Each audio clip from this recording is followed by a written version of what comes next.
À une trentaine de kilomètres d'Abidjan, cette île sacrée est une des dernières oasis de mangroves de la zone. De cette végétation qui couvrait 500 km² du littoral dans les années 70, il ne reste que 30 km². Donc à la base, ces mangroves-là étaient des zones où ces poissons-là venaient se reproduire. C'était l'une des zones les plus poissonneuses de notre lagune. Des prédateurs sont venus, ils ont accaparé certains espaces. Et nous présentent des petites fonciers, on ne sait pas par quelle magie ils les ont eu.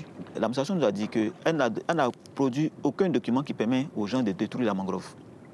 Il y a des gens, par exemple, qui ont des gros soutiens politiques dans l'administration, qui font des abus, et ça donne ça. L'urbanisation galopante a eu raison de quasiment tout le rivage. Ils sollicitent des dragues pour pouvoir tirer du sable dans la lagune, pour pouvoir remblayer les terrains, pour pouvoir avoir la possibilité de construire comme ils veulent. Dans la majorité des cas, les bas-fonds remblayés pour rendre les parcelles constructibles sont pourtant elles aussi des zones humides qui rendent en temps normal de grands services à l'environnement. Les écosystèmes humides, ce sont les zones qui pompent l'eau.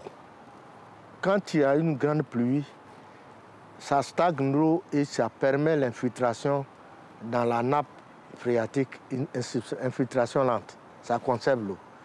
Lorsque on a remblayé, on a fermé, on a bouché le système, ça veut dire que l'érosion devient forte et puis ça provoque les inondations. Des pratiques que le ministère de la Construction tente de limiter. Nous avons le code de la construction et de l'habitat qui a été adopté. Il y a le code de l'urbanisme et du foncier également qui a été adopté, pour ne citer que. La deuxième chose, c'est le contrôle qui a été renforcé pour éviter qu'on s'installe anarchiquement. Alors que le littoral de Bassam a même été classé site Ramsar, convention qui recense les zones humides d'importance internationale, sa protection peine toujours à devenir effective.